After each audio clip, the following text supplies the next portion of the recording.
Alors, salut les amis développeurs, j'espère que vous allez bien. Quant à moi, oui, je vais très bien.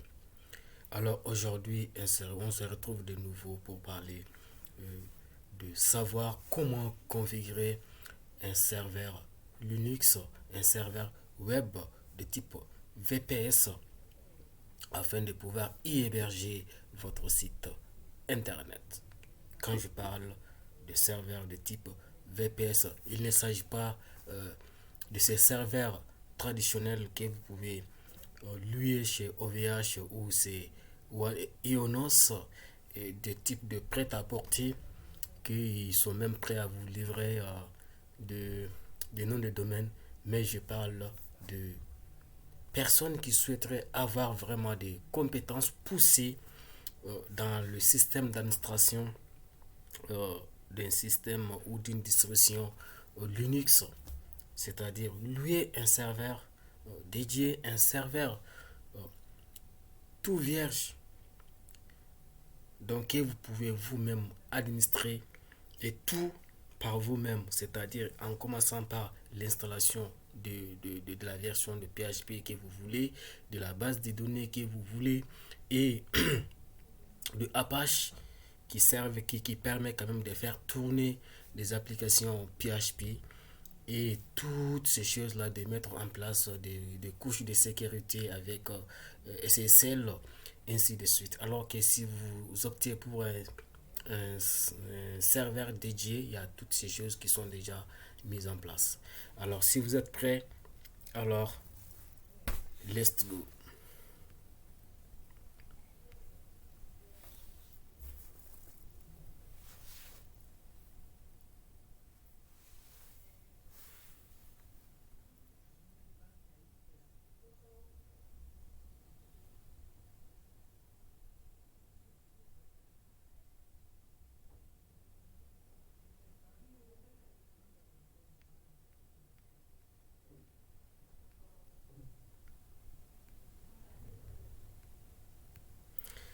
Alors, d'abord, je me connecte à mon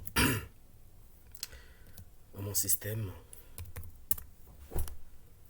Alors, nous arrivons ici sur cette interface qui est mon interface, un système Linux que vous connaissez, Ubuntu. Alors, sans plus tarder, on va se connecter rapidement à un vrai serveur, à un serveur distant que j'ai loué chez Ionos. Alors, pour se connecter, on peut se connecter de plusieurs manières. Moi, j'ai déjà mis les informations de mon site ou de mon serveur dans un fichier que j'ai nommé site, qui me permet de, juste en tapant cette ligne de commande source site, qui me permet de me connecter automatiquement. Et là, boum, je suis arrivé sur mon serveur. Et là,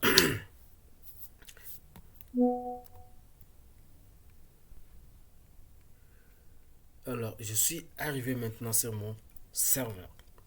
Alors, j'ai déjà installé, je vous signale que j'ai déjà installé PHP, j'ai déjà installé Apache et j'ai déjà même installé quelques sites qui sont fonctionnels dessus. Mais si vous avez un problème avec tout ça, moi je parle ici juste pour les, c'est-à-dire les différentes configurations qu'il faut savoir avant de pouvoir prétendre héberger un site sur un serveur de type VPS. Il faut quand même des connaissances au préalable. Si vous avez besoin de savoir comment mettre en place la page, comment mettre en place une base de données, comment mettre en place PHP qui est l'interface qui vous permet de connecter à votre base de données via une interface graphique. Voilà, on peut se connecter avec à la ligne de commande. Voilà, moi ça me plaît, mais il y a beaucoup qui sont voilà, qui aiment beaucoup se connecter. Si vous n'avez pas toutes ces notions, alors il suffit de me faire en commentaire un signe, alors que je prendrai en compte de revenir en arrière pour ces choses-là. Alors maintenant, on sait qu'on peut mettre n'importe où, mais on sait que de base, les fichiers des racines ou les dossiers des racines qui hébergent nos sites, généralement sont dans le fichier var 3w Voilà, à partir de ce fichier, excusez-moi, j'ai sauté. À partir de ces fichiers, de ces dossiers, on peut voir les différents sites que j'ai à ma position. Il y a e-formation, Laravel, Vue.js, mon CV, il y a WordPress, il y a HTML qui est la page par défaut et il y a Digital Agence Digital. C'est sur ces trucs que nous allons travailler rapidement. C'est de voir, on va changer de dossier pour savoir ce qui est là-dedans. Alors, lorsqu'on y arrive là-dedans, voilà, c'est un projet PHP, on a bin, on a migration, on a public, var, ainsi de suite. Alors, il faut quand même mettre en place d'abord le fichier. C'est-à-dire que vous prendre tous les contenus de votre site, vous les mettez quelque part. De préférence, vous les mettez dans wvar. Vous pouvez mettre autre chose, mais cela va demander d'autres configurations. Mais de base, vous les mettez dans ces 3W là. Et moi, tous ceux qui sont développeurs Symfony, ils savent que le fichier au PHP, l'index de PHP se trouve dans le fichier public. Par exemple, si je fais cd pub et que je fais ls, on y trouve ici forcément l'index.php qui est là. Vous voyez, c'est ce fichier qui doit faire appel. Et c'est ce chemin-là qu'il faut garder en tête parce qu'on aura besoin tout de suite. Vous allez comprendre. Je fais cd. Alors, la première chose à faire, c'est de nous déplacer rapidement dans les fichiers de configuration qui sont ici, cd, etc, apache et site available. Alors, ici on fait ls. Alors, nous avons les différents sites qui sont disponibles. Nous avons ici et nous avons ici. Nous avons besoin juste ici ce fichier de configuration là. Alors, on fait nano qui est un éditeur par défaut avec le système Linux. Nano. On commence à taper 0 et on fait tabulation. Il nous donne l'autocomplétion. Et lorsqu'on ouvre ce fichier, qu'est-ce qu'on y trouve en première chose? Il faut ouvrir des balais, c'est comme HTML, virtual host. De base, c'est port 80. Mais le port 80, vous savez que toutes les requêtes arrivant sur ce nom de domaine, c'est sur le port, par le port 80 qu'il arrive. Mais nous, on n'en a pas besoin ici parce qu'on a besoin d'une couche de sécurité qui est SSL. Pour ça, il faut opter pour le port 443, excusez-moi. C'est cette première ligne là. Ensuite, qu'est-ce qu'on aura besoin? Forcément un nom de domaine qui est serveur name. Mon nom de domaine c'est ismaildev.com.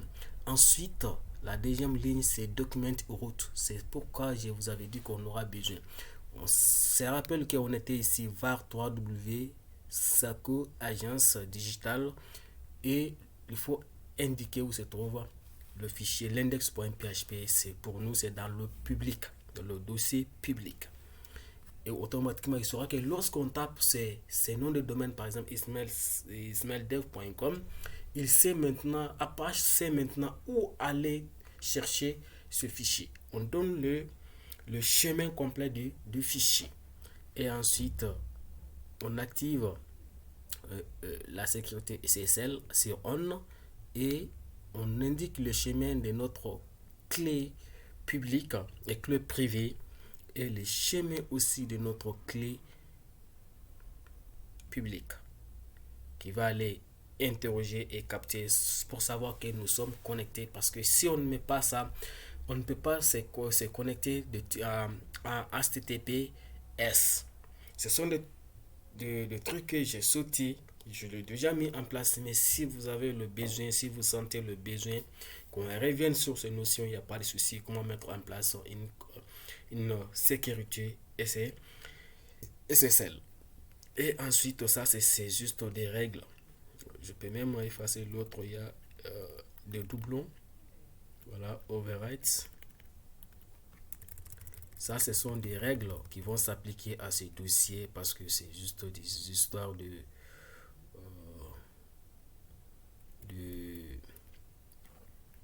ces termes de, comment dirais-je, de droits d'écriture et ainsi de suite et des liens symboliques. Quand on aura fini de modifier ce fichier, il faut juste taper X. Alors, le dossier est pris en compte. Alors, il faut rapidement recharger le Apache. Alors, D, an, site, ok, 0. Alors, et on relance le serveur système 7L. Reload Apache serveur. Et à partir de ce moment, maintenant, on a configuré notre fichier et on a relancé notre serveur et service. Alors maintenant, il faut tenter voir si ça marche. Alors, c'est quoi? Si je tape, voilà, Ismail Dev, et boum, nous voyons maintenant que il sait maintenant que là, si vous regardez ici, vous voyez, vérifié par Let's Encrypt, nous sommes connectés. La connexion, la sécurité de la connexion pour Ismail Dev, votre connexion à ce site est sécurisée. Si vous n'avez pas mis en place ces systèmes DSL, donc voilà, vous pouvez savoir que votre site n'est pas, la sécurité des utilisateurs n'est pas garantie. Voilà les amis, j'espère que cette vidéo vous aura plu. Si tel est le cas, si vous avez le besoin vraiment d'approfondir, de voir des choses, j'ai juste pris une vidéo comme ça à la hâte. Il y a des choses qui sont derrière. Si vous voulez savoir toutes ces compétences, il suffit juste de me faire savoir dans les commentaires et je prendrai le plaisir de vous refaire toutes ces notions. Allez, ciao, d'ici là, développez-vous bien.